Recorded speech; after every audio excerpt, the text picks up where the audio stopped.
share and support the culture. To share and empower the culture of itself and one approach. Walking in alignment, information, and values natin. Entrusted to our vision to our ministry. Okay, makiki-mute ako mga kapatid.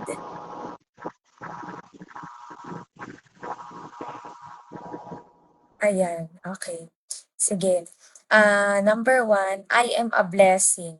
So ayan, yung culture natin kaya natin 'to shine-share kasi ito yung culture na gusto ng bishop natin na magkaroon tayo as JA1 people, ano.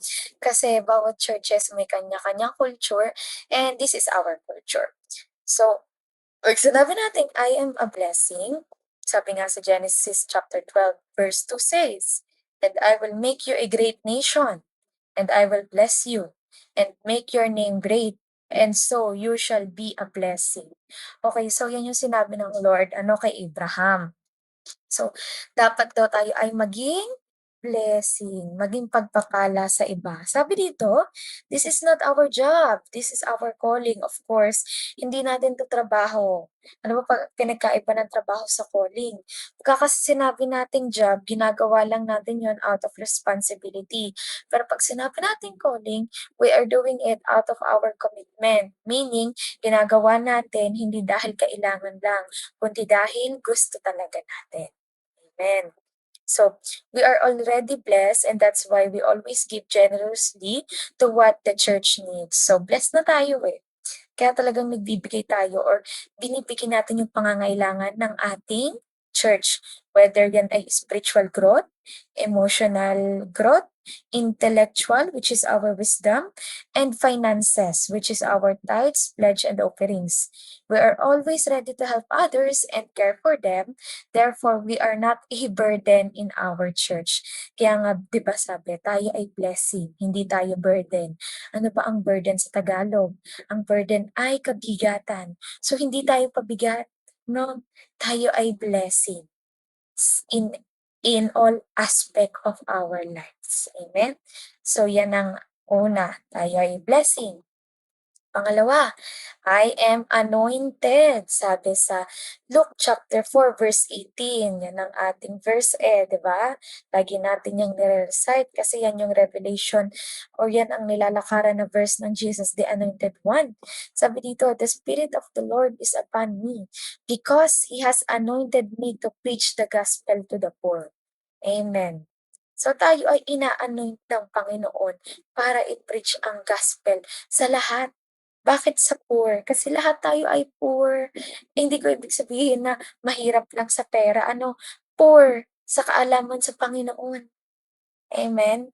So, kaya tayo ay ina-anoint ng Panginoon. Bakit kailangan tayo anointed? Hindi kasi pwedeng hindi tayo anointed. Kung hindi tayo anointed, baka yung i-share natin ay hindi na alinsunod sa gustong i-share ng Panginoon. Ano?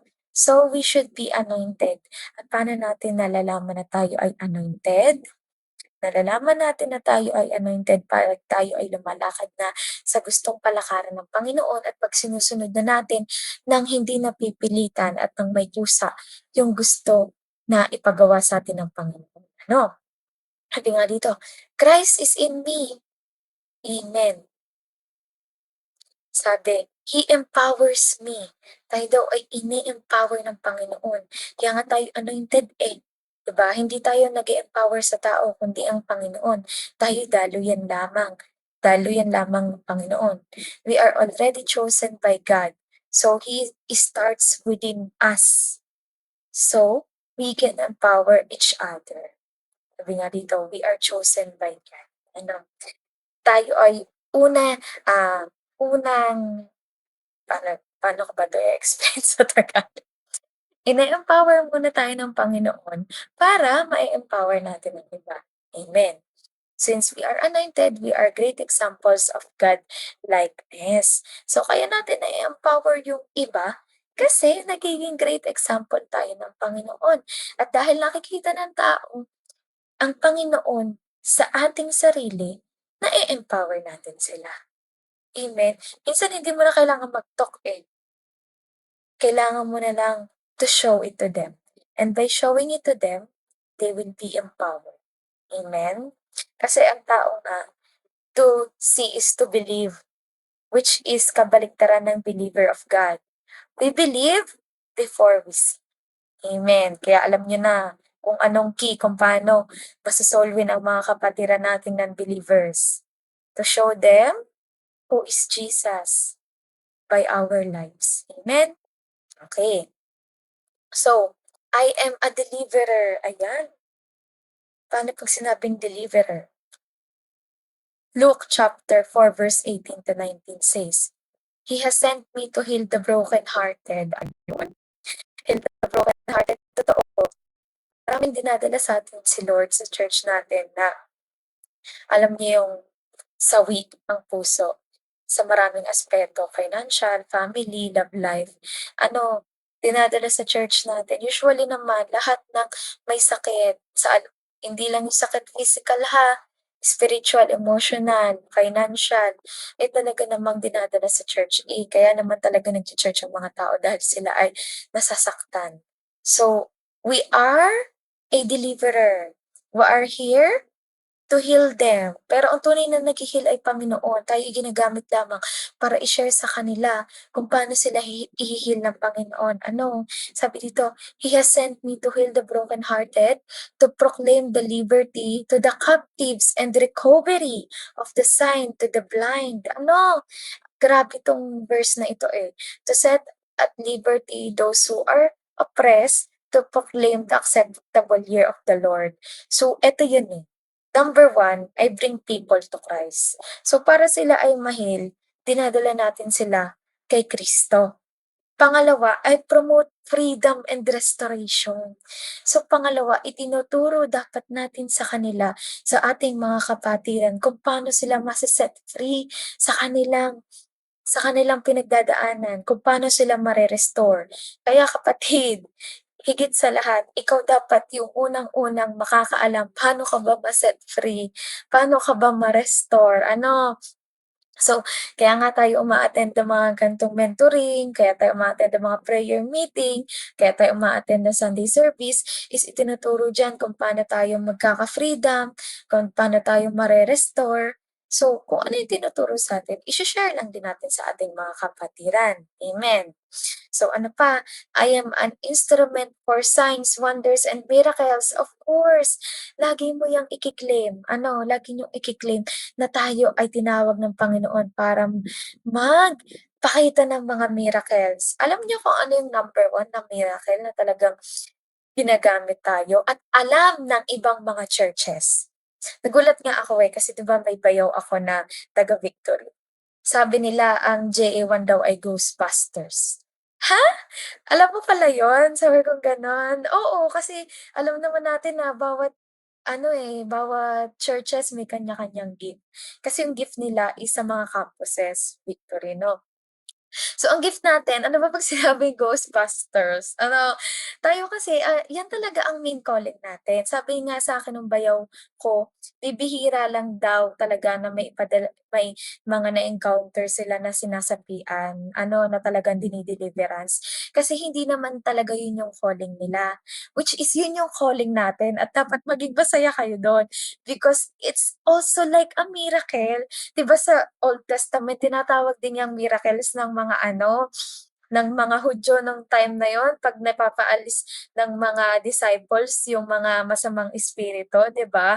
Tuwang-tuwa sila. So, be great kasi yan ay isa sa nilalakaran ng JA1. Kaya nga ako'y nagulat kasi before I am JIL, doon ako unang tinawag ng Panginoon nung nasa abroad ako. Pero nung umuwi ako, talagang yan ay biyaya ng Lord na kahit hanapin ko yung JIL na ang laki-laki ng JIL, bakit nga ako sa Jesus JA1 dinala? Kasi may calling ako doon, eh. Kumbaga parang naging training ground ko lang si JIL talagang dito ako tinawag sa Jesus the Anointed One, na ang church pa natin noon ay tagong-tago, pero doon ako unang dinala. So, talagang alam mo nakaloob ng Lord na doon ka dalhin. At alam niyo, first time ko palang napunta dito. Ang dami ko ng na-encounter, sa totoo lang, na hindi ko naman na-encounter nung ako'y nasa JIL. Dami ko na-encounter. Unang-unang encounter ko ay nandoon ako sa boarding house na may sinasapian. Tas pangalawa, ayan na nga, sunod-sunod na. Nasabi ko, talagang dito ko lang sa JA1 siya naranasan na puro JA1 people yung tinatawag na nasasaktuhan at natatatauna na JA1 people talaga ang tinatawag pagdating sa mga ganyan. Kaya nga, I am a deliverer. Ano, yan ipangatawanan nyo na. Huwag kayong matakot. Baka sabihin nyo, ay, ayoko magpalaya sa masamang espiritu. Aalis na ako sa JA1 kasi yun yung ano yun yung gift. Hindi. Matuwa kayo dahil napakaganda ng gift na binigay sa atin ng Panginoon. Amen? And it's such a privilege na kayo ay magamit ng Panginoon dyan. Kaya kung kayo ay tawagin sa mga gantong gawain, huwag kayong matakot. Matuwa kayo dahil kayo ay pinagkatiwalaan ng Panginoon sa ganyang bagay. Amen. Amen. So ano pa, sabi nga dito, we deliver people from enemies, bondage, and freedom in Christ. Yan, nagkakaroon sila ng freedom. Just like Moses, we are entrusted by God to bring others in journey and lead them to God's freedom and promise. For Christ gave us power to heal the sick, restore, and free people from works of the devil. Ano? So, free people from works of the devil, alam nyo na. So, yan ang pagkakatawag sa atin, tayo ay deliverer, at tinutulungan natin ang mga tao na ma-deliver, ma-restore, magkaroon ng freedom sa pamamagitan ni Jesus na ating Diyos na tagapagligtas. Amen. So, ito nga sabi dito, ito na yung example. Sabi, deliverer is equals to disciple maker. Of course. Siyempre, nakakita na yung mga yan ng miracles nakaranas ng freedom, nakaranas ng restoration. Anong susunod na gagawin ng mga yan? Dahil dun sa nakita nila, of course, magiging disciple nyo sila. Sila ay magpapatuloy sa church. And another thing, ang pinaka-the best sa lahat, magiging disciple maker sila. Amen? I-declare nyo yan sa inyong mga nila-life group. Amen? We cannot fully deliver people into God's promise if we don't mentor them. Sabi, kailangan i-mentor natin sila on how to maintain the freedom and use the blessing of salvation that was given to them by God. Actually, wala pa yung ating topic ng deliverance, pero magkakaroon tayo niyan. Susunod nating topic is speak in tongues and fasting, after nun yung deliverance. So, dyan nyo yan malalaman at kung ano yung itinuro sa inyo, yun din ang ituturo nyo, ha? Dapat ang inyong mga nila-life group mini-mentor nyo. Bakit kailangan nyo silang i-mentor again? Ikaw ay effective na life group leader kung ang nila-life group mo ay nagla-life group na din. At magla-life group lang ang mga yan kung mini-mentor nyo sila at kung isinasama nyo sila sa mga ginagawa nyong life group. Halimbawa, may hahayuhan kayo, isasama nyo doon para matuto sila. Ganun ang pagla-life group. Show them how to do it. Hindi yung puro na lang kayo salita, salita, salita. Dapat ipinapakita niyo sa kanila kung paano gawin. Kaya nga tayo may activity dito sa mentoring natin para maranasan niyo, ma-experience niyo kung paano gawin. Hindi yung puro na lang tayo nagsalita dito. We do not put it into action. Faith without action is dead. Amen. Okay, tingin ko ako ay nawawala-wala. Okay.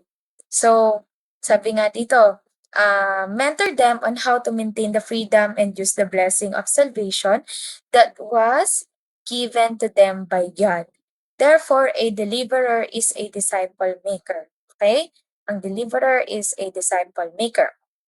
Okay, number 5. I am a good follower. Ayan. I am a good follower. Isa yan sa ating tawag dito, culture. Amen. So, ano sabi dito? Sa Mateo chapter 16 verse 24 says, Then Jesus said to his disciples, Whoever wants to be my disciple must deny themselves and take up their cross and follow me. Ayan. Paano ba natin i-deny yung ating selves? die from ourselves. Kung dati nahihiya ka na mag-share, ngayon hindi na. Bakit? Because you know you are doing it for all glory to God at hindi lang yun, dahil sa compassion mo sa kapatid mo. Dahil sa compassion mo na gusto mo na sila ay madala sa paanan ng Panginoon. Amen. Yun yun eh. Ano pa, 1 Corinthians chapter 11 verse 1 says, "Follow my example as I follow the example of Christ." Amen.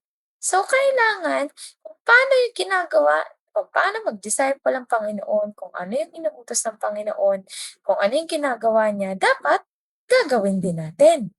Amen. Ano pang sabi sa Hebrews chapter 13 verse 17 says, "Have confidence in your leader and submit to their authority, because they keep watch over you as those who must give an account. Do this so that their work will be joy, not a burden, for that would be of no benefit to you." Okay, sabi nga dito, magkaroon tayo ng confidence sa leader natin. Magtiwala tayo sa kanila. May reason kung bakit sila yung inilagay or ng Panginoon above us. Ano, hindi lagi tayo si kontra.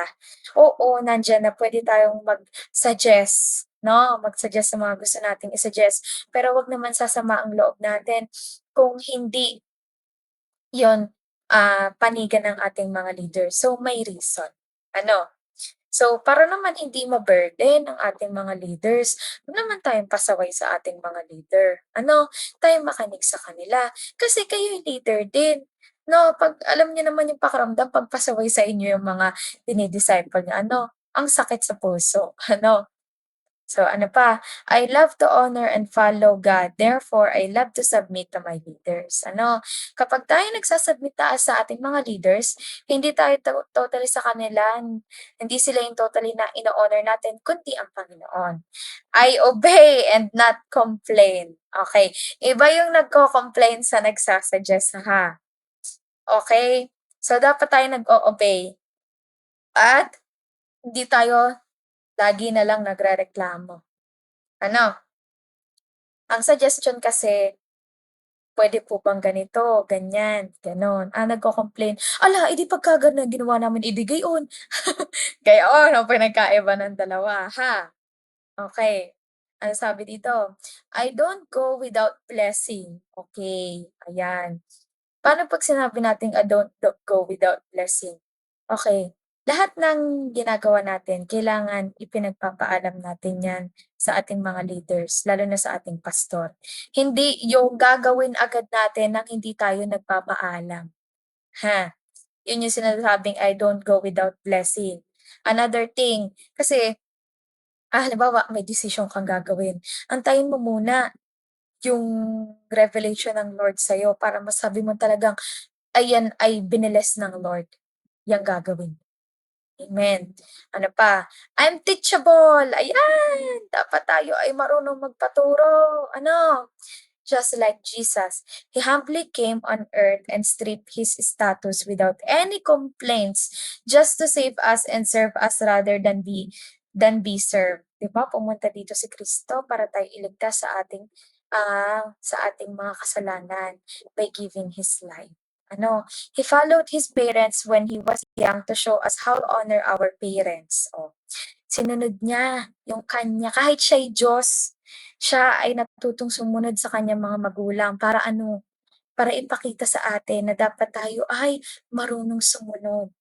He didn't do things without his parents' permission. So we also don't do things without the blessing from our parents. Ano? So in our church, biblical ang ating parents ay ang ating mga pastor. Amen. So ayun.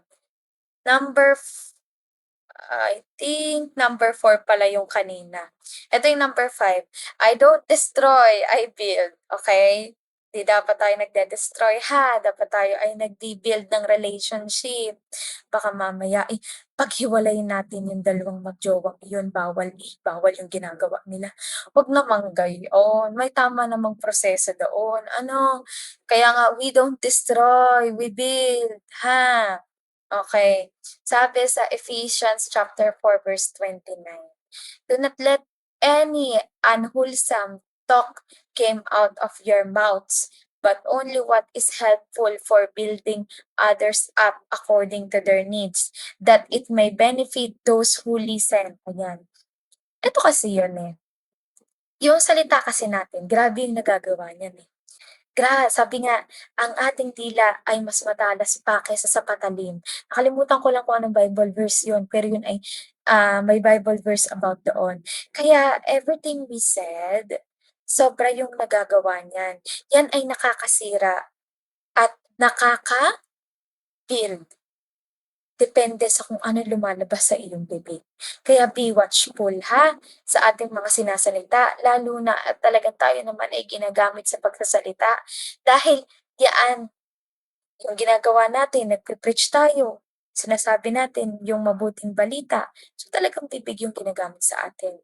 See to it na tuwing ibubuka natin yung bibig natin, it brings peace, it builds, not destroy. Amen? So ano pa, I only speak life and not death. Ano, dapat ang lalabas sa bibig natin ay life. Alam niyo naman siguro yung mga life, ano, pero hindi naman puro mabubulaklak na salita na lang na kailangan mo ng i-rebuke yung kapatid mo, hindi mo ma-rebuke kasi sabi speak life lang eh. Siyempre sa pagre-rebuke, meron din yung speaking of life. Ano, hindi lang yung death, ano pa yung pag sinabi nating death, yan yung mga ano, kasinungalingan, pagkakasala, ayan yung mga death. Ano, mga makamundong bagay, yan yung example of death. Example of life is the word of God. Ano pa? I don't belong to those who slander, speak deceit, nor gossip other people's life, especially my brothers and sisters in Christ. Okay, yung life group, hindi yan pag-gossip ha, or hindi yan pangmamaliliit or pangchichismis sa buhay ng inyong mga kapatid. Kaya nga sabi natin, life, buhay, life group. Ibig sabihin, kaya lang tayo nag-uusap-usap dyan is para mapag-usapan natin ano ba yung dapat nating gawin, ano ba yung revelation ng Lord, paano mo ba yan ma-overcome, kaya nga tayo deliverer, eh, siyempre sa pagiging deliverer, kasama dyan yung inaalam natin ano ba yung nararanasan ng ating kapatid. Ano? So, ayun. Ano pa, I protect and defend my church. Okay. Yes, isa yan sa kailangan natin. Pinoprotektahan natin at dinedefend ang ating church. Ano, bakit? Eh tayo'y kabilang diyan. Ano, eh baka naman mamaya, eh kabilang pa tayo sa na ang tawag do'n, nangmamaliit sa ating church. No, ha? We should learn how to protect our church. Amen. Dahil tayo ang bumubuo sa church. Ano pa, I don't divide, I unite. Ayan, tatandaan niyo, baka mamaya ay may division na pala sa loob ng church. Eh, kapatid, wag ka diyan sa live group na iyan, dinig ka na laang sa akin at yang live group na yan ay walang ibang alam gawin, eh, wag namang gayon, ha? Kung may hindi pagkakaintindihan, pag-usapan, ha? Mag one on one. Alam ni Lord, eh, kung anong laman ng puso mo kaya hindi mo siya maloloko. Kung meron kang parang naaano mo sa puso mo na, eh, parang iba na ata 'tong ginagawa ng kapatid ko, eh, kausapin mo. Baka hindi ka lang naiintindihan sa ginagawa niya o kaya talagang mali mali na yung ginagawa niya, eh, kino-convict ka na pala ni Holy Spirit. Mag-usap kayo, hindi yung kailangan ikukuwento mo pa sa iba. Ano, pag-usapan niyo. Kung hindi mo naman talaga kayang kausapin dahil masyadong mabigat, ipag-pray mo, 'no? Ipag-pray niyo. Amen? Okay, sabi dito, we tend to listen to negative stuff and later on get involved into it without realizing that we are being involved in work of the devil. To kill, steal, and destroy. Of course, yan na yun. Nagsisimula yan sa gossip. Ano? Jesus came full. Therefore, build up one another's faith in Christ. No? Kailangan tayo ay magpalakasan sa pananampalataya sa Panginoon. Part of building up the church is protecting and defending it. Huwag tayong mag-away-away. Kailangan tayo ay united. No? We must not agree on something that would lead in someone's destruction, avoiding condemnation among each other. Ayan yung sinasabi ko. Hindi tayo nandito sa church para mang-condemn. Hindi porke ni-rebuke ka ng kapatid mo or sinabi niya sa'yo ang mali mo, ay kino-condemn ka niya na. Maaaring sinabi niya yon para sa ikakaayos ng ating church. Ano, so, hindi dapat tayo maging dahilan para masira ang isang tao sa loob ng church, kundi dapat tayo ay maging dahilan para mag-unite ang bawat isa. Ano, kung meron kang dapat sabihin, sabihin mo yun sa kapatid mo. Maging totoo ka sa kanya. Pag-usapan niyo yun. Amen. Okay, number 6, I am not seasonal. Ayan. Yan ay nararanasan hanggang ngayon ng ating church, ano. And patuloy nating ipag-pray na ang ating church ay hindi lang seasonal. Yung binubuo ng ating congregation, lalo na ng ating mga ministry sa loob, ay hindi maging seasonal. Ano? Sabi nga dito sa Philippians chapter 4 verse 13 says, I can do all things through Christ who strengthens me. Kaya ibig sabihin, kaya natin gawin lahat. Bakit? Kasi hindi sarili nating strength yung ginagamit natin dyan, mga kapatid. Dahil kung mananangan ka sa sarili mong kakayanan, walang mangyayari sa'yo, mapapagod ka. Lagi mong alalahanin na ang ginagamit mong strength ay ang strength ng Panginoon. Amen? Ano pang sabi sa Psalms chapter 100 verse 2? Says, serve the Lord with gladness, came before him with joyful singing. Amen. Wait lang ha. May i-chat lang ako. Saglit lang to.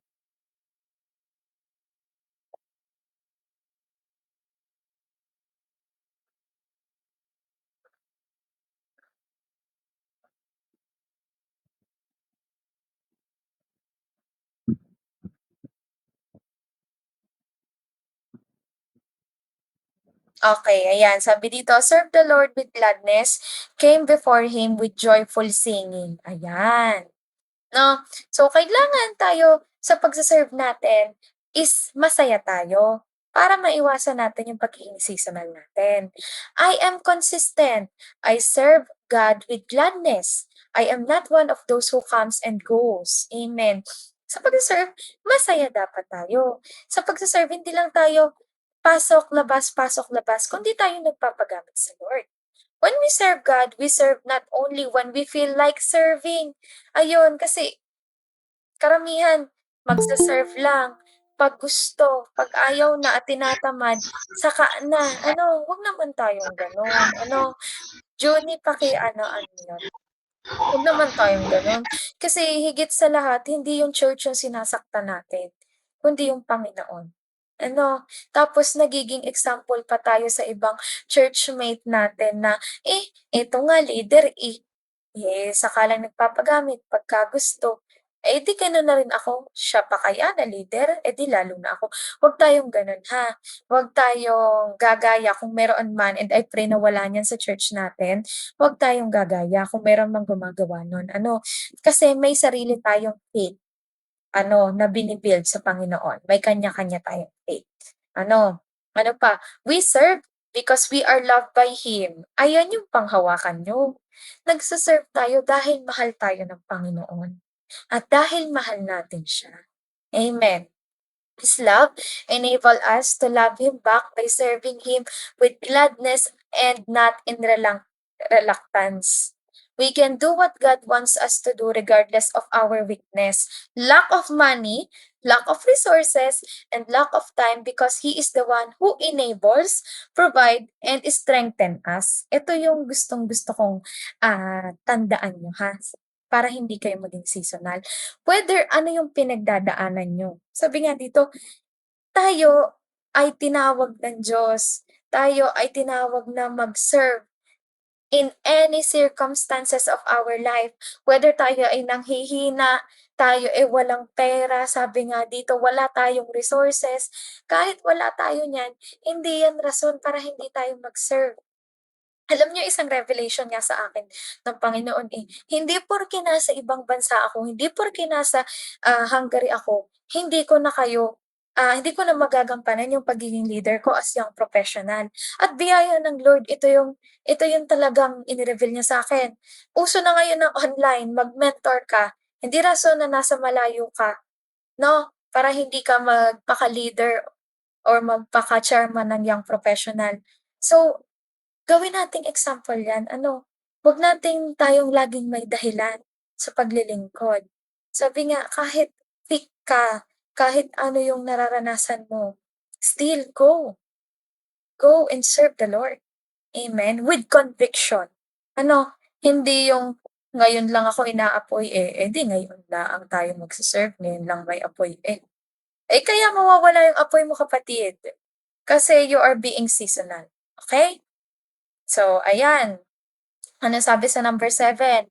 I appreciate everyone and everything. Okay. Ano sabi sa Romans chapter 12 verse 10? Be devoted to one another in love, honor one another above yourselves. Okay. So dapat na-appreciate natin ang bawat isa. Ano, malaki man o maliit yung ginawa sa atin ng kapatid natin, marunong tayong mag-appreciate. Ano, marunong tayo dapat mag-devote sa isa't isa with love. Ano, mahalin natin sila ng higit sa pagmamahal natin sa ating sarili. Ano pa, sabi sa First Thessalonians chapter 5 verse 18, in everything, give thanks, for this is the will of God in Christ Jesus for you. So, sa lahat ng bagay, magpasalamat kayo. Ano, magpasalamat tayo. Kasi biblical yan. Sabi, I don't disregard the work of others, but I value them. Baka mamaya nag-effort sa'yo yung kapatiran natin or mga dinidisciple mo. Maliit na bagay lang. Mas malaki yung binigay dun sa, dun sa isa mo pang kapatiran, baka naman magreklamo ka pa. Ano, hindi. Dapat magpasalamat ka. Ano, i-appreciate mo, i-value mo lahat ng ginagawa o binigay sa'yo ng kapatiran mo or ng mga dine-disciple mo. Appreciate, eto pa, appreciate whether good or bad, small or big, for in everything give thanks. Our culture is to appreciate people and see goodness in them rather than magnifying the bad in them. Okay, halimbawa ginawan ka ng masama, huwag kang magtampo. Sabihin mo, "Praise God, Lord, ay panalangin mo ang kapatid mo." Ano, ipanalangin mo siya. Kasi may time na hindi rin alam ng kapatid natin ang kanilang ginagawa. Kaya ipanalangin niyo siya. That means that the Lord is speaking to you to pray for your brothers and sisters in Christ, okay? So ano pa, number 8, I'm part of something big, of course. Part tayo ng something big. Dapat nga tayo nangangarap tayo sa ating mga dine-disciple na, ngayon iisa lang ang dine-disciple ko, pero banda-banda riyan dadami din kami. At dapat part of something big ka, ibig sabihin ang bini-vision mo sa mga dine-disciple mo at bini-vision niyo sa church natin is malaki. Tayo ay sa palaki, tayo ay sa pagsagana lalo na sa may mga hinahawakan at sinusuportahan na outreach diyan. Dapat bini-vision niyo, magkakaroon kami ng church. Okay, magkakaroon kami ng maraming youth, magkakaroon kami ng maraming parents, dadami pa ang mga kids na magdadala pa ng maraming mga kakilala nila. Halimbawa, itong poblasyon, itong San Andres, itong Darasa, itong San Lucas, ibibigay 'to sa'min ni Lord, darating ang araw na lahat ng tao dito ay makakakilala sa kanya at ang JA1 Church ang gagamitin. Kami ang gagamitin. Dapat ganun kayo, ganun ang bini-vision niyo. Ano, sa ating church sa Malbar, i-vision niyo, ipag-pray niyo, magkakaroon kami ng malaking church at ito'y makikilala sa buong Malbar. Hindi dahil sa malaki ang church namin, kundi malaki ang Diyos namin. Kaya yan ay biniyaya sa JA1 Malbar. Amen? Dapat ganun ang vision niyo. Naalala ko nung kami nasa maliit na church pa, ay talagang pinagpe-pray namin ng todo, "Lord, ilipat mo kami sa mas malaking church," kasi apartment lang yung nirerentahan namin nun, na halos umaabot na sa labas yung mga tao. Talagang ayan, so madi-dismiss na tayo in 10 minutes, magse-send ulit ako ng link, pasok na lang kayo ano. So ayun nga, Dati nagpe-pray kami at sa biyaya ng Panginoon nakakagulat ano, akala natin yung pandemic, ano, ay hindi biyaya ng Lord. Pero alam niyo ba na inilipat tayo sa malaking church, pandemic. Ano, ang galing ng biyaya at work ng Panginoon. Hindi pa malaki yung JE1 Malvar na 'yan, totoo lang, hindi pa malaki 'yan. Pero kung makikita niyo yung maliit na church natin, masasabi niyo, "Ay, biyaya na ilipat tayo." At ngayon nananalangin ulit tayo na ilipat pa tayo sa mas malaki at kung bibiyayaan ng Panginoon ay sana ay atin na. Amen. Ano, pag-pray niyo 'yan, isama niyo 'yan sa prayer, ano.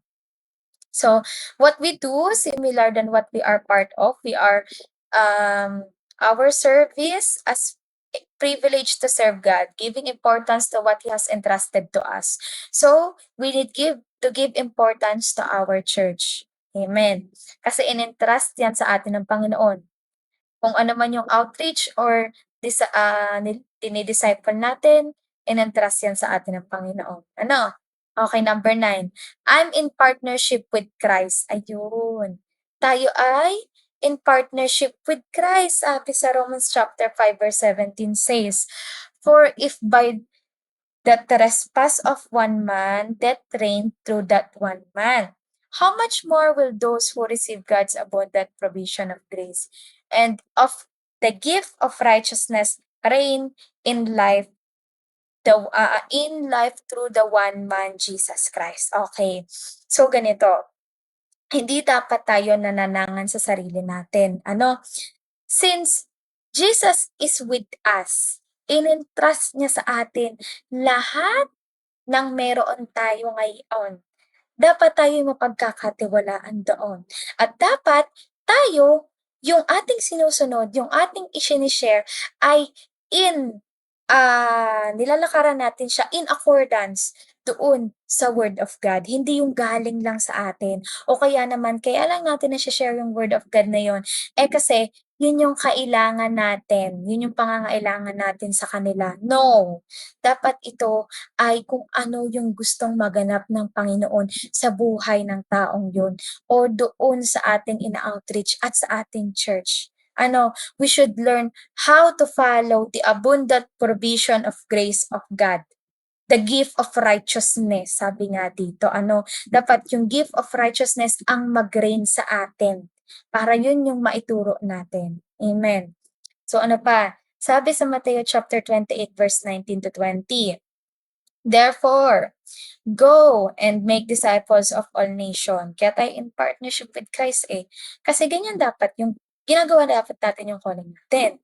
Baptizing them in the name of the Father and of the Son and of the Holy Spirit, and teaching them to obey everything I have commanded you. And surely I am with you always to the very end of the age. So, in partnership with Christ, we need to disciple and baptize all the people of the nation. No?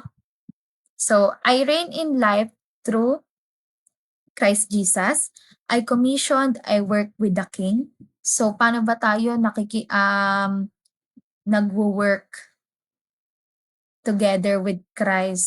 Simply by being obedient to His word, following His words. Ano? Our old self is done when Jesus reigned over it. So wala na daw ang ating yung old self natin kung ang nangunguna na sa atin ay si Kristo. Therefore, our new self in Christ leads us to reign in life that includes God's abundant provision and righteous living. So, ang bagong sarili na daw natin ay ang nangunguna na or ang nagiging abundant na sa sarili natin ay yung provision ng Panginoon at yung tamang pamumuhay ayon sa kalooban ng Panginoon. Again, may dalawang tama. Tama lang sa paningin ng tao at tama sa paningin ng Panginoon. At ang sinusunod nating tama ay ang tama sa paningin ng Panginoon. Amen? Be mindful of that. Being in partnership with Him means reigning in the work that He has entrusted us, which is discipleship. So dapat tayo ay marunong mag-disciple. Diyan napapatunayan na tayo ay nagwo-work together with Christ.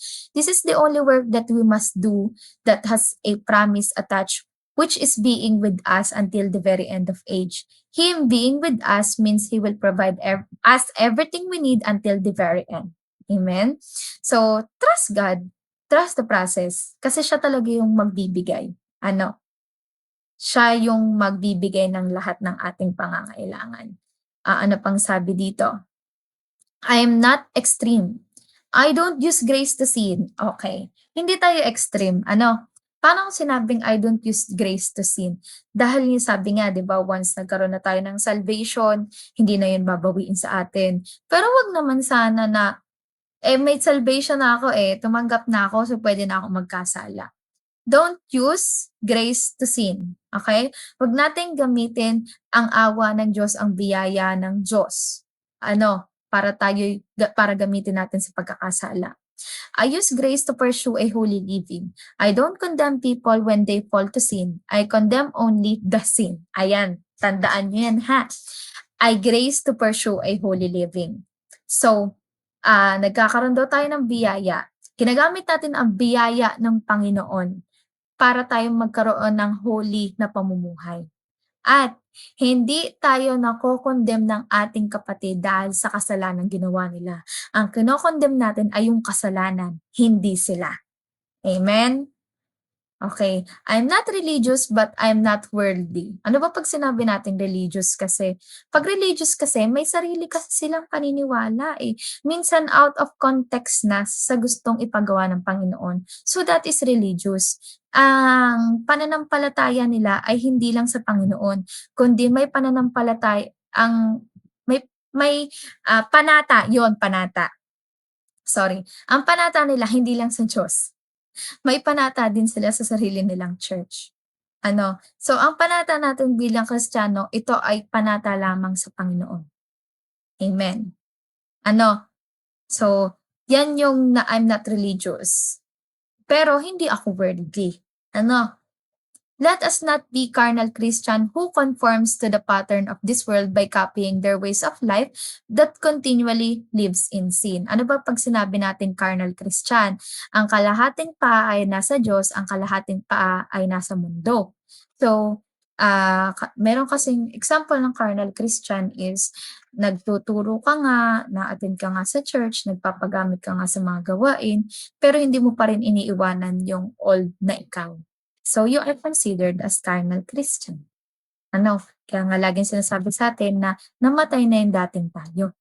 Ano? So, ano pa? Sabi dito, let us not be critical Christian who think holiness is shown by demure acts, rather it's shown by the fruits of the Spirit. Ayan. Huwag tayong maging critical Christian, yung sobrang extreme na, kailangan ganito, kailangan ganito yung ano bang extreme na ano. Hindi naman tayo gaano extreme sa pananamit Yung sinabi ko lang sa inyo, be presentable lang kayo. Ano, be presentable tayo kapag tayo ay haharap sa congregation kasi kaya nga natin maging presentable sa mga birthdayhan is sa harap pa kaya ng Panginoon. So yung extreme kasi is gusto puro panlabas lang nakikita. Pero ang sinabi ng Panginoon is dapat ang 9 fruits of the Holy Spirit, which is love, joy, peace, patience, kindness, goodness, gentleness, faithfulness, and self-control. Ano? So, yan lang naman ang okay. Yan lang naman ang ating 9 fruits of I mean 9 fruits, yung ating JA1 culture. So, I hope naintindihan niyo, puwede niyong balik-balikan yan. So, eto bibilisan na lang natin 'to. So mag-extend tayo kahit mga 30 minutes lang ha, kasi ang dami pa nating topic na talagang hindi pa nadi-discuss. So tithes and offering, ayan. Kahit ito'y laging tinuturo sa church, kailangan ma-express pa rin sa inyo ng mabuti at maayos. Ano, sabi nga dito, tithes and offering to teach everyone about the blessing we receive from giving our tithes and offering to the Lord. Amen. Ay hindi daw makapasok si Toray. Why? Mamaya. Okay. Before tayo mag-start ng tithes and offering, since magko-close na ang ating link, iko-close ko muna 'tong link ha. Tapos magse-send ako ng bagong link. Do'n na lang kayo pumasok, ha? Okey?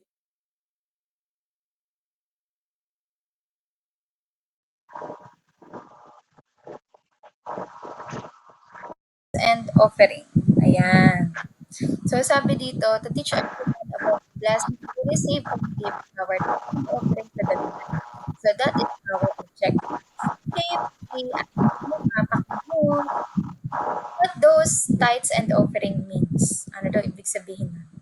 Tithes and offering are both acts of giving in the context of Christianity. Ayan. Giving the tithes refers to the practice of giving a 10 or 10% of one's income or resources to support the work of the church and its ministries. It is biblical principle that dates back to the Old Testament. Opo, 10% po ang tithes and offering para makasurvive ang ating church. Later, I will discuss why. Offering. Sabi nga, on the other hand, is a voluntary act of giving that goes beyond the tithes. Okay, ayan. May isa pang pumasok din kasi. Ay, wala pa rin si Abby, no? Okay. So, sabi nga dito, offering, on the other hand, is a voluntary act of giving that goes beyond the tithe. It is an opportunity for individuals to give above and beyond their regular tithes to support specific needs, projects, or charitable causes within the church or the community. While tithing is a regular and consistent practice, offerings can vary in amount and purpose based on personal conviction and generosity. So, ang offering daw ay nakadepende sa personal conviction mo and generosity. And this comes from the 90% of what you have received. Ano? Both tithes and offerings are considered acts of worship and obedience to God, demonstrating gratitude and trust in His provision. Okay, why we do tithes and offering? Kasi through tithes and offering, dinedemonstrate natin yung gratitude natin at trust sa Panginoon sa mga salita niya. This is one example and pinaka talaga masasabing isa sa great example. Bakit? Because people has love of money. That's why. At halos lahat ng bagay dito sa mundo umiikot sa pera. Kaya naman masasabi na through this, talagang matetes ang iyong faith. Ano? So, okay. Doon na tayo sa 4 keys. Kailangan yung, since ang tithes and offering naman ilagi na didiscuss, so clear na yun sa inyo, etong ituturo natin is 4 keys on accessing the blessing. Kailangan nyo itong malaman as leaders. Ano? Dahil napaka-importante na malaman nyo ito para malaman nyo bakit ang daming bigayan natin sa church. Ano, yun ba i-biblical pa? Of course, yes. Hindi natin yun gagawin kung hindi biblical. Kasi kung gagawa tayo ng isang bagay na hindi biblical, hindi tayo sasamahan ng Panginoon doon. Ano? Okay, ano yung unang key para ma-access natin yung blessing ng Panginoon? You need to teach this sa mga dinedisciple nyo din. Ano, kung concerned kayo at gusto nyo ma-access din nila yung blessing. Number 1, seed of faith. Okay, ano ba yung seed of faith? Tingnan natin kung may nakakagawa na nito sa inyo. So they remind us of the privilege and the responsibility we have to plant seeds of faith in the lives of the people we meet, as well as the people in our homes and families. However, what happens with those seeds is not in our control. God controls. That Paul says here, God makes the seeds grow. So tayo, nagpa-plant tayo ng seed, ating dinidiligan yon, pero si Lord ang may control kung paano mag-grow ang seed na yon. So, ano yung mga example ng seed of faith? Okay. Pinaka the best example niyan, ikaw ay may ina-outreach. Okay. Ikaw ay nagtatanim dun sa ina-outreach mo. What kind of tanim? Halimbawa, binilhan mo ng pagkain, binilhan mo ng ganito. That is seed of faith. Tinataniman mo sila. Ano, may dinedisciple ka, ikinain mo sa labas. That is example of seed of faith. Ano, tinataniman mo sila.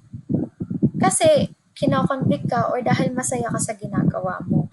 Tandaan mo, ang Panginoon ang mag-grow niyan. Kung ano yung tinaniman mo, ang Panginoon ang magpapalago niyan. Amen? Ano pang example sa family? May kapatid ka, binilhan mo ng sapatos. that is example of seed of faith. Naalala ko si Lenny, kung abutan niyo pa siya. Siya yung dating may hawak ng ating sa treasurer. Siya yung dating treasurer ng church. Yun ay nagpatotoo sa unahan. Seed of faith. Another example of seed of faith is yung nag-offering ka, yung specific offering na yon nilagyan mo ng assignment, that is an example of seed of faith. Ang in-assignment niya doon, sabi niya, lagi daw siyang nag-offering ng 100 pesos. Tapos ang in-assignment niya doon is makita na yung nawawalang kapatid ata ng tatay niya, if I'm not mistaken. Yun ang alam kong in-assignment niya doon sa seed of faith na yon. Alam mo ba, naiyak pa siya habang nag-share siya ng time na yun. Sabi niya, yung 100 pesos ba, makakakita ba yun ng nawawalang pamilya? Sabi niya, hindi 'di ba? Mahirap.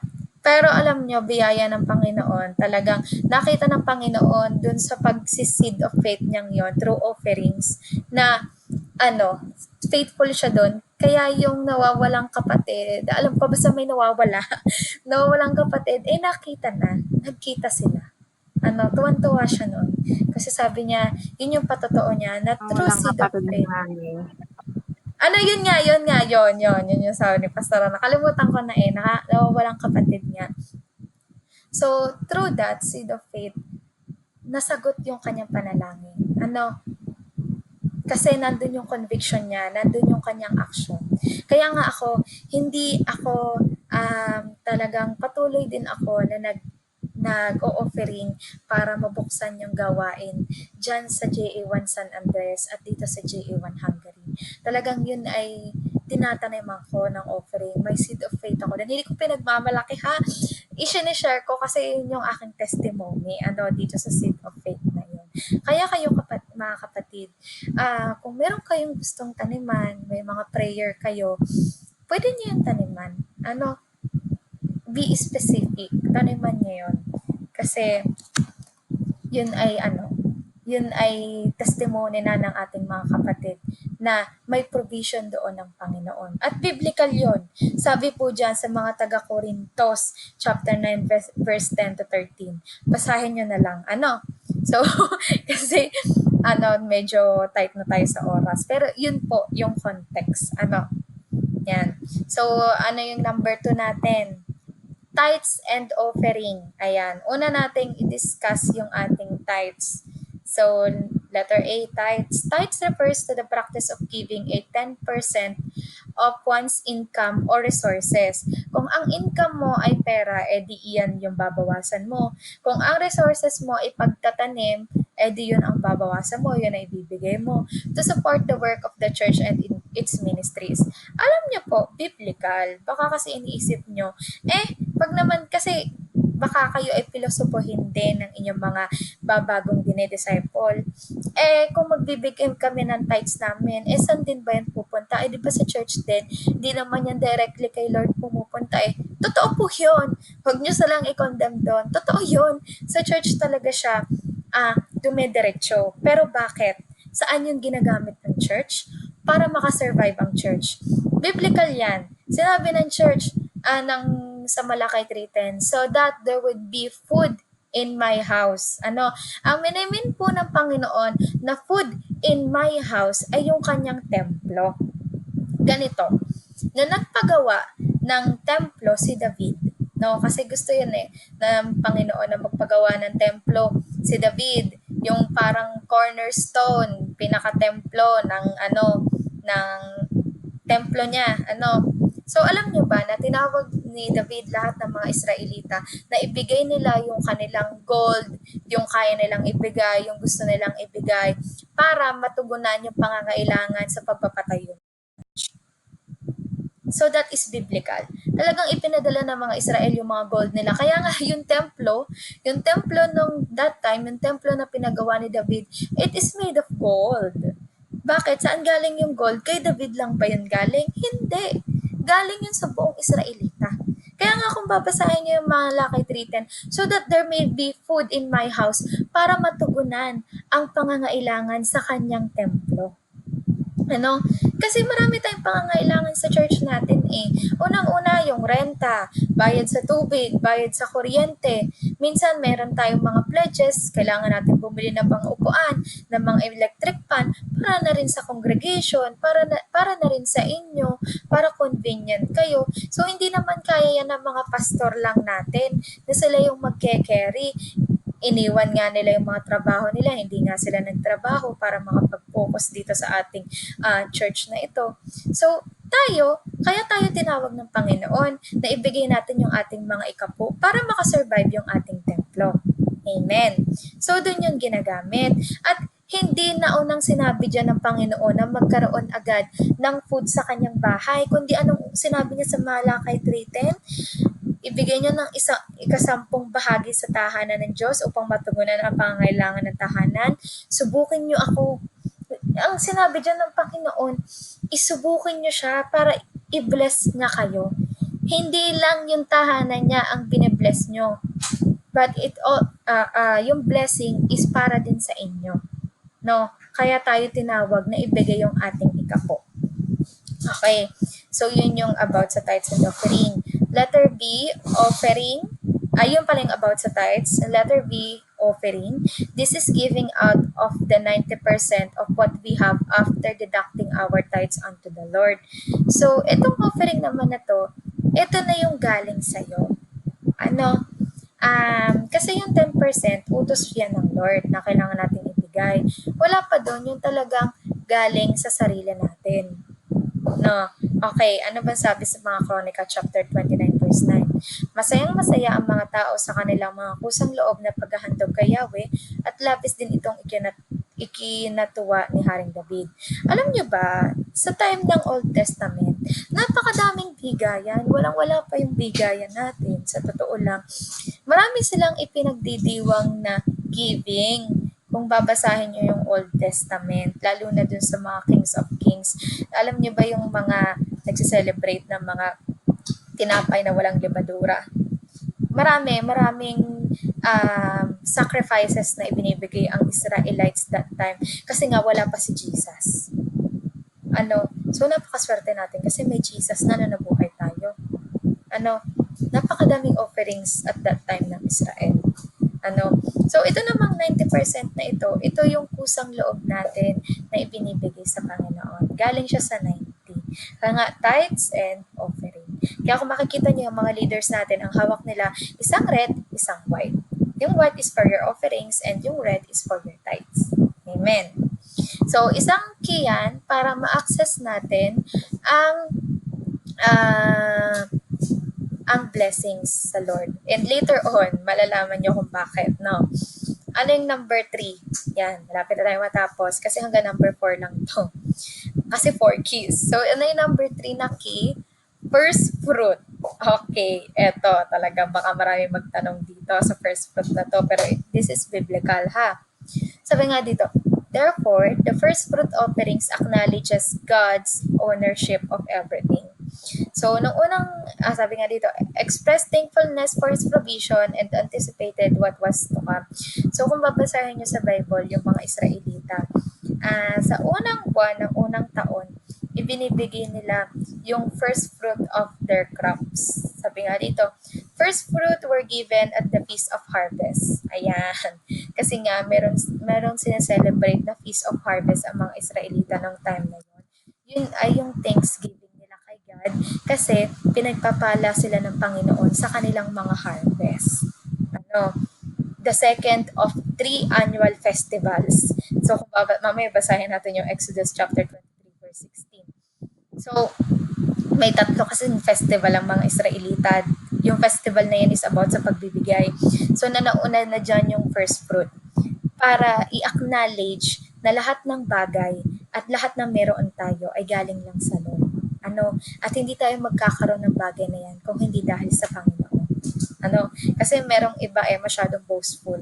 Kaya ako nagkaroon ng ganyan dahil sa sarili kong pagsisikap. Pero lagi mong tatandaan, kung hindi dahil sa biyaya at kaloob sa'yo ng Panginoon, hindi ka magkakaroon ng bagay na yan. Amen. So sabi nga dito, by giving the first fruit as an offering to God, the Israelites acknowledged that all the harvest, in fact, Everything they had came from God and belonged to Him. So, ibig sabihin, lahat ng meron sila ay galing sa Diyos at ito ay sa Diyos talaga. The offering of first fruit was likewise an expression of faith. The harvest of the rest of the crop would come later. So kaya daw binibigay ng mga Israelita yung kanilang first fruit kasi alam nila na yung mga susunod na buwan, si Lord ang magpo-provide ng great harvest. So therefore, the first fruit offering acknowledged God's ownership of everything, expressed thankfulness for His provision, and anticipated what was to come. So, hindi lang yun basta pag-acknowledge kay God, hindi lang din basta thankfulness sa provision ng Panginoon, kundi para na rin sa mga susunod na harvest pa. Eto yon, para maintindihan nyo ano ba yung ginagawa sa first fruit. Sabi sa Exodus chapter 23 verse 16, pagdiriwang din ninyo ang pisna ng pag-aani tuwing aanihin ninyo ang unang bunga ng inyong mga bukirin. Okay, meaning, ang unang bunga ng bukirin nyo, ibibigay nyo yan sa Panginoon. Ito, hindi ko, wala tong sapilitan ha. Ayan ay depende sa faith na meron kayo. Kung kaya nyo, ibigay nyo. Kung hindi, hindi. Magpaturo kayo sa Panginoon kung paano nyo magagawa. Kasi ang promise dyan ng Panginoon, yung mga susunod na buwan nyo, great harvest ang ibibigay sa inyo. Ano pang sabi sa Nehemiah chapter 10 verse 35, taon-taon ay dadalhin din namin sa templo ni Yahweh ang unang ani ng bukirin at ang unang bunga ng mga punong kahoy. Okay, ganito yon. Ang ginagawa namin sa church ganito, kasi di ba unang ani ng unang buwan ng unang taon. Yun yung, hindi ko kasi makita yung verse pero yun talaga yun. Kailangan natin ibigay ang unang ani ng unang buwan ng unang taon. So, halimbawa, sumahod ka is monthly. So, yung unang sahod mo ng January, yun yung first fruit. For example, 2 beses kang sumahod ng buwan na yun. Ibig sabihin, may 2 kang harvest. So, yung unang harvest mo lang, yung unang sahod mo, yung buong yun yung unang ani mo ng unang taon. So, yun yung tinatawag natin first fruit. Yan ay nagagawa na namin noon. So, again, kung hindi mo pa kayang mag-tithes, hindi ka namin nire-required na gawin yan. Pero kung kinoconvict ka na gawin yan, gawin mo.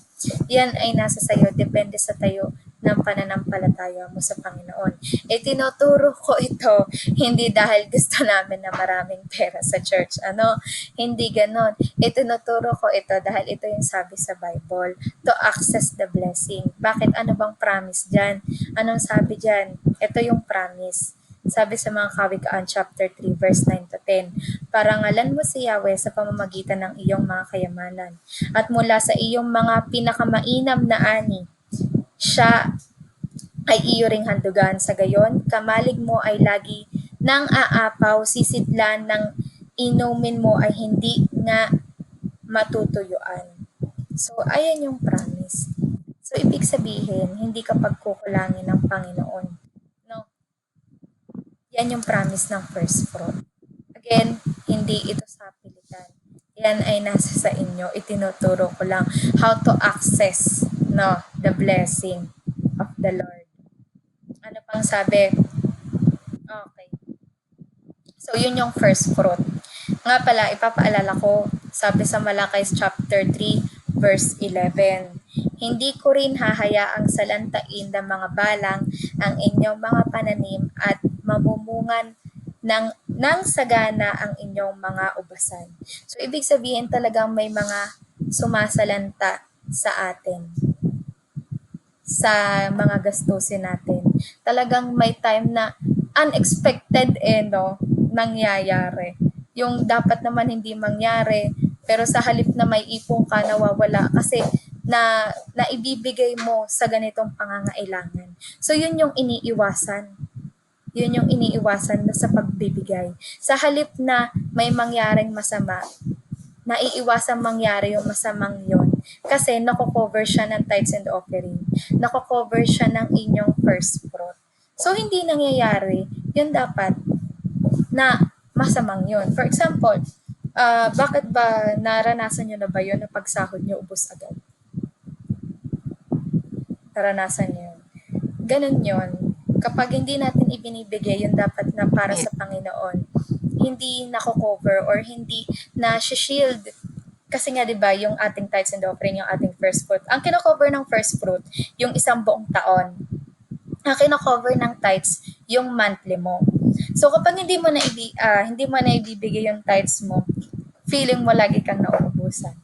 Compared mo dun sa tao na nakakapagbigay ng tithes, na nakakapag-ipon. Amen. Kasi, kapag hindi mo na ibibigay yung tithes mo, supposed to be, dapat naman wala kang gantong gastusin. Nagkakaroon ka ng gantong gastusin. Bakit? Wala kasing covering eh. Yun yung ginagawa ng tithes and offering natin. Kino-cover niya yung pang isang buong buwan natin na pangangailangan na hindi tayo pagkukulangin. Bagkus, sosobra pa. Kaya nga sabi ko, panghawakan natin yung salita na kapag nagigipit sa tithes kumakapit. Kasi iba yung provision, iba yung promise ng Lord dyan. Amen. Okay. Number 4, last. Honor your pastor. Okay.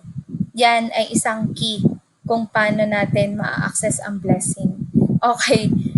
Again, ito ay biblical ha. Biblical ito. Ano bang sabi? Scripture says that we are to honor our pastor.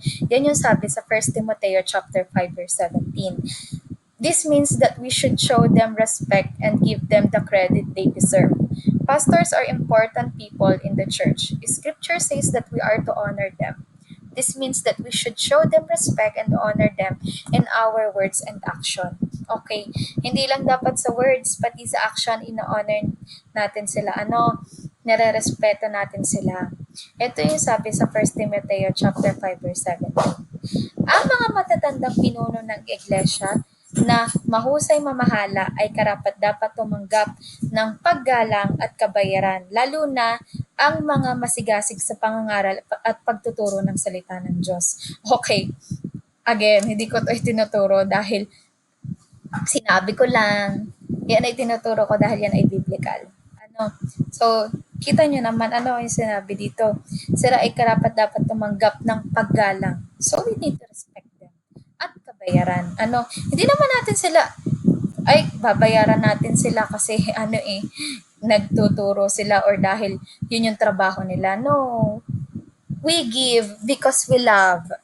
We give kasi na-appreciate natin sila. Tayo nga na-appreciate natin yung mga family natin, yung mga kaibigan natin, kaya nagbibigay tayo sa kanila. Yun pa kaya na nagtuturo sa atin at nag-encourage sa atin ang mga pastor natin. Diba? So we should give what they deserve. Because everyone is deserving. Amen? So we should honor them. Yan yung pag-honor natin, yung PEP. Yes, this is an example of honoring our pastor.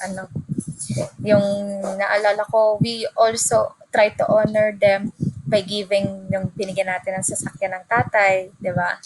That is an example of honoring them. So, pang other types of giving? Love gift. This is almost similar to our offering except that this is given specifically to a particular person or organization that has been a blessing to you.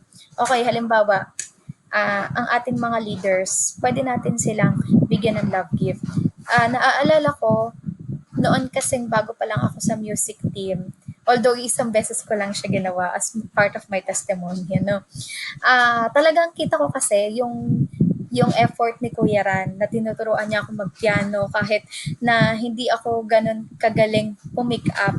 Talagang binibigyan niya ng oras, tinutuunan niya ako ng oras para turuan, para malinang ko yung talent ay pinagkaloob sa akin ng Lord.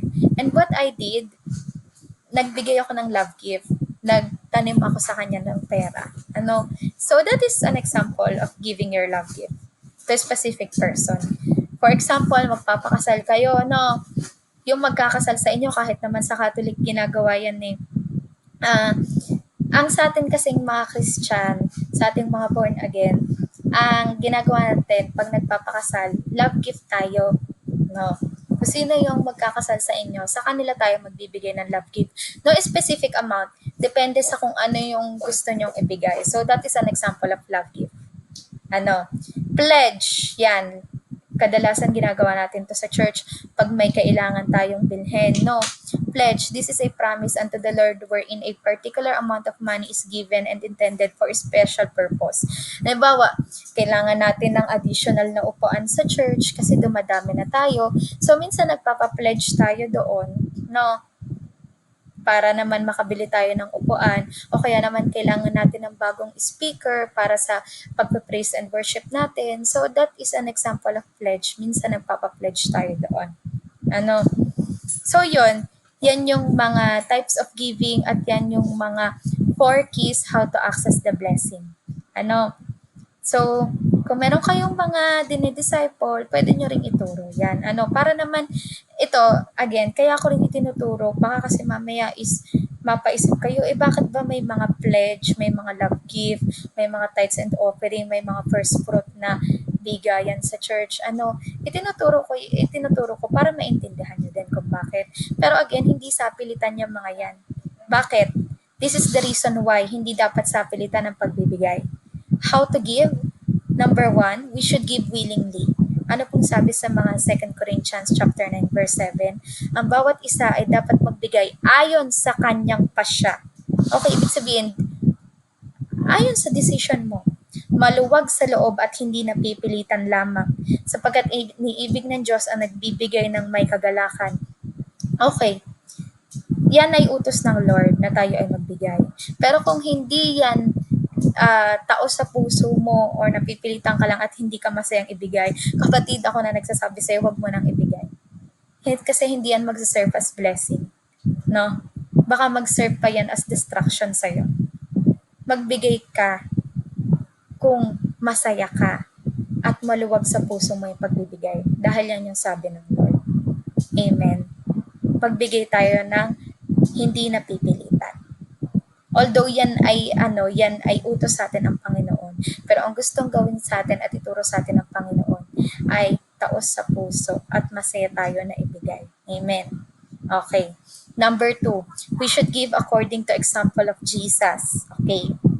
Sabi sa mga 2 Corinthians chapter 8 verse 9, hindi kaila sa inyo ang kagandahang loob ng ating Panginoong Hesukristo, na kahit mayaman ay naging dukha upang maging mayaman kayo sa pamamagitan ng kanyang pagiging dukha. Of course, kaya nga nagkatawang tao si Jesus para iligtas tayo sa lahat ng kasalanan natin. That whoever believes and accept Him shall not perish but have an everlasting life. Si Jesus ba nung nirahan dito sa lupa mayaman? Hindi po. No. Although magsasaka, ang kanyang ama ay magsasaka lamang. At ang kanyang ina ay housewife. Hindi sila mayaman. No. So, we should give according to the example of Jesus. Kasi si Jesus, ipinigay niya yung buhay niya. Which is, yun yung giving na hindi kayang tumbasan ng kahit ano dito sa mundo. Amen? Number 3, we must give in proportion to desired blessing. Eto, maganda to. Sabi sa Lucas chapter 6 verse 38, magbigay kayo at kayo bibigyan din. Ayan. Kasi minsan tayo gusto natin receive lang ng receive, ayaw natin magbigay eh. Pero sabi ng Lord, magbigay kayo at kayo bibigyan din. Hustong takan, siksik, liglig at nag-uumapaw pa ang ibibigay sa inyo. Yun daw pag nagbigay kayo, ganon. Hustong takal, siksik at liglig pa daw ang ibabalik sa inyo ng Lord. Sapagkat ang panukat na ginamit ninyo sa iba ay siya rin gagamitin panukat sa inyo. Okay, kung anong ibinigay nyo ay gayon lang din ang marireceive ninyo. Yan ang sabi. Kung ano yung panukat na ginamit nyo sa kapwa nyo, siya rin panukat na gagamitin sa inyo. Okay, dito hindi lang money ang pinag-uusapan. About din yan sa inyong attitude. So kung anong attitude yung ibinigay nyo, anong behavior yung ibinigay nyo sa inyong kapwa, ayun din ang babalik sa inyo. No? Kasi kung anong panukat ang ginamit nyo, siya rin panukat na gagamitin sa inyo. Amen. And lastly, we must give in every opportunity. Sabi sa mga taga Galatians chapter 6 verse 10. Kaya nga, basta may pagkakataon ay gumawa tayo ng mabuti sa lahat ng tao, lalo na sa mga kapatid natin sa pananampalataya. Gumawa tayo ng mabuti sa lahat ng pagkakataon. Hindi lang kung kailan natin gusto, kundi sa lahat ng pagkakataon, whether we feel bad or we feel good. Amen? So, yun lang naman ang ang gustong ipaturo ng Panginoon for today.